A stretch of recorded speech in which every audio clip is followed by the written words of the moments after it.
Hello students, আজকে তোমাদের জন্য এবিটিএ মাধ্যমিক টেস্ট পেপার 2024-25 ফিজিক্যাল সায়েন্সের 194 পেজের অতি সংক্ষিপ্ত অর্থাৎ একের দাগ এবং দুয়ের দাগের সমস্ত প্রশ্নের উত্তর করে দিচ্ছি। চলো দেখে নিই। প্রথমে একের দাগ, বায়ুমণ্ডলে থাকা কোন গ্যাস অতি বেগুনি রশ্মি শোষণ করে? উত্তর হবে কোনটা? Ozone gas. এরপর দেখো, প্রদত্ত কোনটি 300 কেলভিনের সমান? উত্তর হবে কত?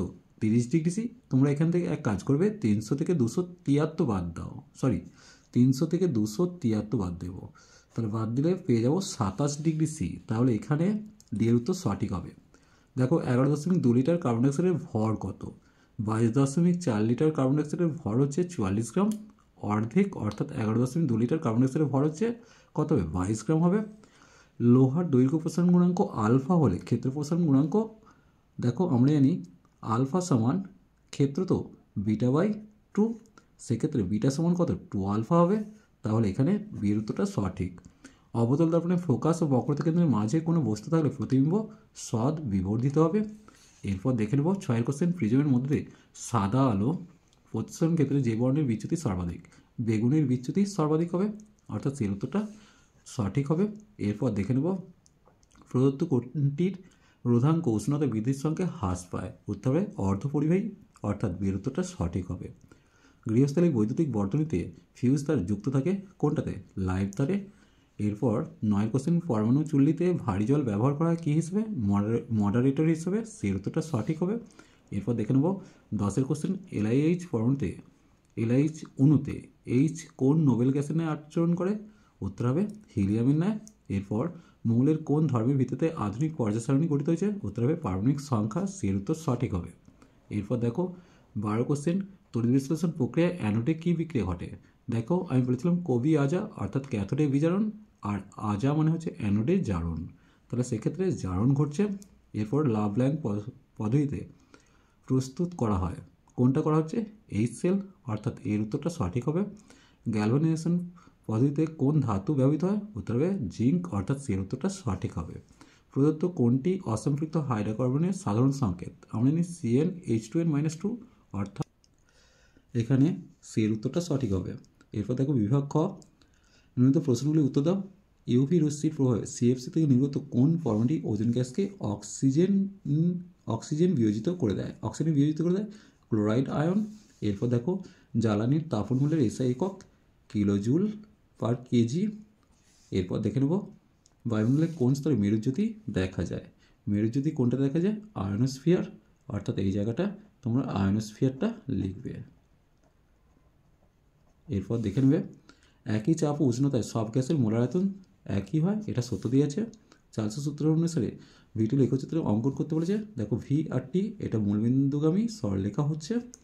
আদর্শ পরিবাহীর ক্ষেত্রে তাপ পরিবর্তনাঙ্কের মান কত হবে? অসীম হবে। অথবা দিয়েছে উষ্ণতা বৃদ্ধিতে প্রসারণ ঘটে না এমন একটি পদার্থের নাম ইনভার হবে। কাঁচ নির্মিত কোনো লেন্সকে জলে নিমজ্জিত করলে তার ফোকাস দৈর্ঘ্য কী পরিবর্তন হবে? ফোকাস দৈর্ঘ্য একই থাকবে। আলোর প্রতিসংখ্যের মাত্রীয় সংকেত কি? দেখো, আলোর প্রতিসংখ্যের মাত্রীয় সংকেত কত হবে? এক্ষেত্রে আলোর মাত্রীয় সংকেত নেই, কারণ আলো সমজাতীয় দুটি রাশির অনুপাত, তাই এর কোনো মাত্রীয় সংকেত হবে না। নিউক্লিয় সংযোজনে যে শক্তি মুক্ত হয় তার উৎস কি? দেখো, সেক্ষেত্রে উত্তর হবে বন্ধন শক্তি, অর্থাৎ নিউক্লিয় বন্ধন শক্তি। এরপর দেখো পৃথিবীর বয়স নির্ণয় কোন তেজস্ক্রিয় আইসোটোপতে ব্যবহার হতে হবে? উত্তর হবে তেজস্ক্রিয় ইউরেনিয়াম, তাই এক্ষেত্রে লিখে নেবে তেজস্ক্রিয় ইউরেনিয়াম। কোষের তড়িৎচালক বল মাপা হয় কোন যন্ত্রে? উত্তর হবে পোটেনশিওমিটার যন্ত্রে, এই জায়গাটা লিখে নাও পোটেনশিওমিটার যন্ত্রে। এরপর দেখো 10 কোশ্চেন, ফ্লেমিংয়ের বামহস্ত নিয়মে তর্জনী কিসের দিক নির্দেশ করে? এক্ষেত্রে মনে রাখবে মোত প্রভৃতি, অর্থাৎ তর্জনী চৌম্বক্ষেত্রের অভিমুখ নির্দেশ করে। এরপর দেখে নেব 2 দাগের 11 কোশ্চেন, তীব্রতম তড়িৎ ধনাত্মক মৌল কোনটা হবে? সিজিয়াম হবে, এটা 1 করে দিলাম। গ্রুপ 17 নম্বর মৌল হচ্ছে কোনটা? হ্যালোজেন মৌল, এটা 2 করে দিলাম। ধাতু সংকর কাঁসাতে উপস্থিত টিন, এটা 3 করে দিলাম। এরপর দেখো খাদ্য লবণ হচ্ছে তৈজয়ী যৌগ, এটা 4 করে দিলাম। এরপর আমরা দেখে নেব 12 কোশ্চেনটা, ত্রিবন্ধনযুক্ত মৌলিক অণুর নাম? নাইট্রোজেন হবে N2। তড়িৎ বিশ্লেষণ প্রক্রিয়ায় কোন শক্তিতে পরিণত হয়? এক্ষেত্রে তড়িৎ বিশ্লেষণ, তো এক্ষেত্রে তোমরা মনে রাখবে তড়িৎ শক্তি রাসায়নিক শক্তিতে রূপান্তরিত হয়, তড়িৎ শক্তি রাসায়নিক শক্তিতে রূপান্তরিত হয়। তড়িৎ কোষের যে তড়িৎদ্বার ব্যাটারি ঋণাত্মক মেরুর সঙ্গে যুক্ত থাকে দেখো ব্যাটারির নেগেটিভ মেরুর সাথে যুক্ত তড়িৎদ্বারকে আমরা ক্যাথোড বলবো। কী বলবো? ক্যাথোড। তামার উপর রূপোর প্রলেপ দিতে তড়িৎ বিশ্লেষণে কী ব্যবহার করা? রূপোর প্রলেপ তো পটাশিয়াম আর্জেন্টো সায়ানাইড ব্যবহার করব, পটাশিয়াম আর্জেন্টো সায়ানাইড। এরপর দেখো ধূমায়মান সালফিউরিক অ্যাসিড কাকে বলে? 98% গাঢ় সালফিউরিক অ্যাসিডের মিশ্রণকে ধূমায়মান সালফিউরিক অ্যাসিড বলে। 98% গাঢ় সালফিউরিক অ্যাসিডের মিশ্রণ। এরপর দেখে নেব কোন অ্যাসিডকে মিউরিটিক অ্যাসিড বলে? অবশ্যই হাইড্রোক্লোরিক অ্যাসিডকে মিউরিটিক অ্যাসিড বলে।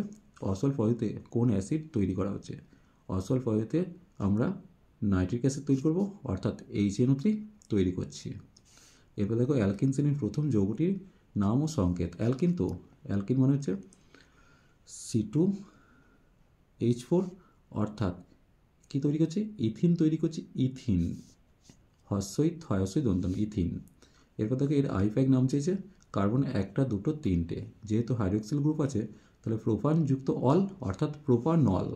তাহলে নামটা লিখে নাও প্রোপানল। এরপর দেখো অ্যাসিডিক অ্যাসিড সোডিয়াম বাইকার্বনেটের সঙ্গে যোগ করলে কোন গ্যাস নির্গত হচ্ছে? CO2 গ্যাস নির্গত হচ্ছে। চলো আজ এই পর্যন্তই। নেক্সট ভিডিও নিয়ে খুব তাড়াতাড়ি হাজির হবো। ভিডিওটি ভালো লাগলে লাইক শেয়ার ও কমেন্ট করো, পারলে চ্যানেলটিকে সাবস্ক্রাইব করে নিও। চলো টাটা।